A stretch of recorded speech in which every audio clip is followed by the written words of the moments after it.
name's Gary Holmes. I'm a drummer, play percussion, and my musical career started basically right back in primary school, way back in the distance, and started off in bands. I thought it'd be cool to play the drums, and apart from that I couldn't really be bothered to play a proper instrument like a guitar or a piano, because that seemed like far too much like hard work at the time.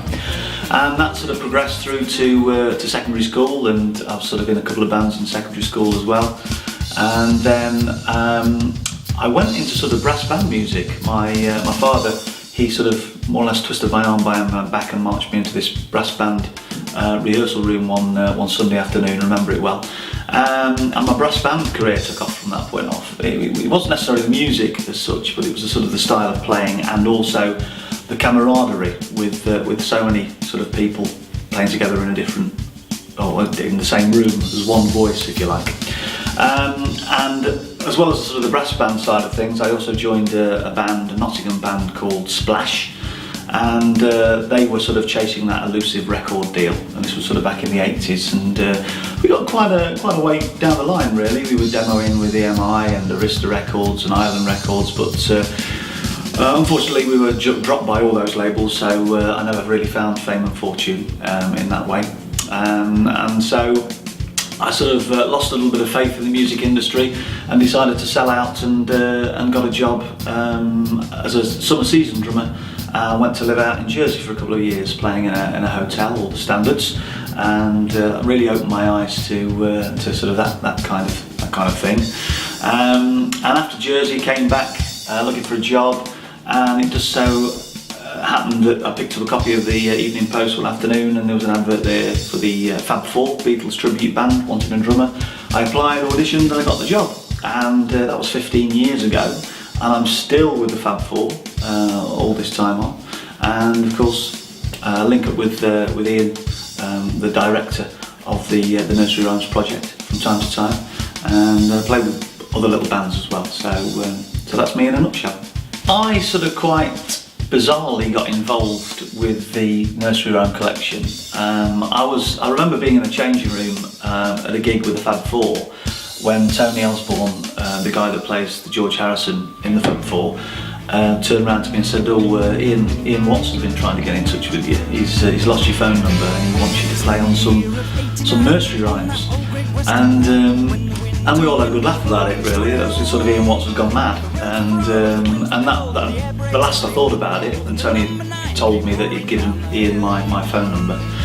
And then a few days later, Ian phoned up just to basically tell me about the project and to offer me a place on the album, and he sold it to me. I still thought he's absolutely completely barking mad, and thought what a bizarre yet interesting project it might be. So that's sort of how I ended up on the project, and yeah, my initial reaction was that Ian Watson's mad and nothing will ever come of it, but it did, and I'm really glad it did, and I'm really quite proud to actually be part of this album. When I first arrived, I think it was a Saturday morning I did, I was quite nervous, which sounds quite strange, I suppose. Everybody would probably think it would be easy just to turn up at a studio and play a bunch of nursery rhymes that you all grew up with when you were kids, but actually I was quite, I was a little bit nervous, a little bit tentative. Obviously I knew Ian, so I was quite comfortable with Ian.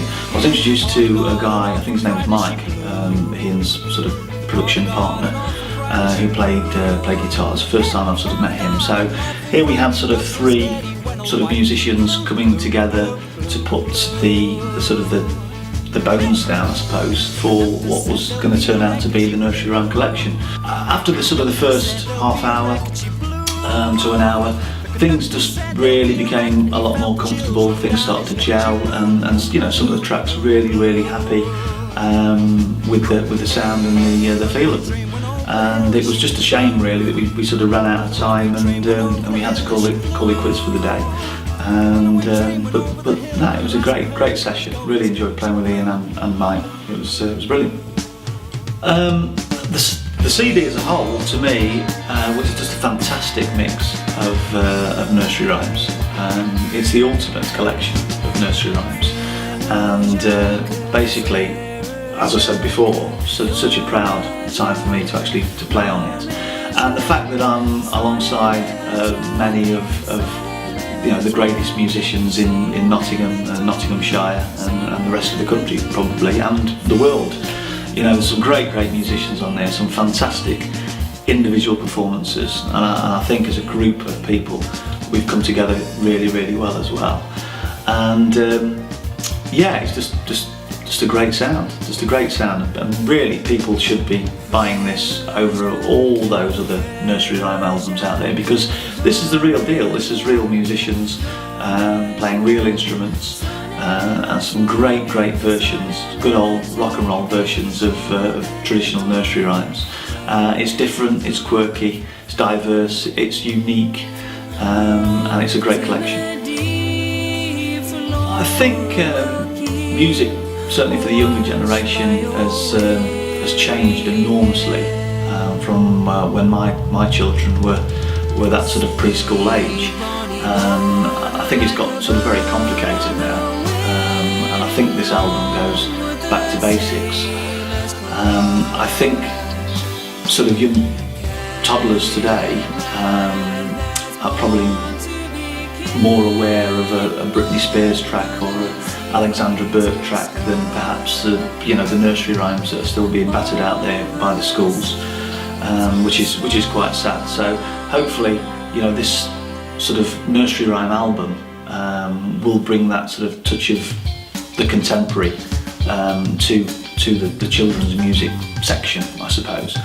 And also it might be something that the mums and dads out there will engage with as well. Because I think music, especially the sort of the nursery rhyme music today, is probably a little bit too nice, if I can say that. It's very sort of 1-2, and it's sort of nice ladies singing along to keyboards or xylophones or things like that. And there's not a lot of attitude there, and there's not many nursery rhymes out there we could sort of give little children the opportunity to actually tap the feet to, or to sort of play a tabletop to. So I think that's where this collection of nursery rhymes has advantage over all the others out there, because it's got a great feel, a great attitude, and it's a real sing along and play along type of CD. I think adults will get a real buzz out of this, because it sort of goes away, this album goes away from your traditional nursery rhyme albums. And I've had it on in the car driving around, and my kids, who are now not kids anymore, they're sort of 19 and 14, will be sitting in the back seat, and they'll be playing along and they'll be shouting along. And it's the same for sort of musician friends as well. We've been coming back from gigs at night, and just for a bit of a laugh, I put the nursery rhyme CD on, and everybody's singing along. I think it's got a great feel, and these are parents, these are people that have got kids, and automatically, if they engage with it, then I know that they're going to take it back to their children, because I know that they'll know that their children are going to engage with it as well. I think that's what it's all about, sort of the engagement of the music, and it's really got that sort of sit up and listen factor to it.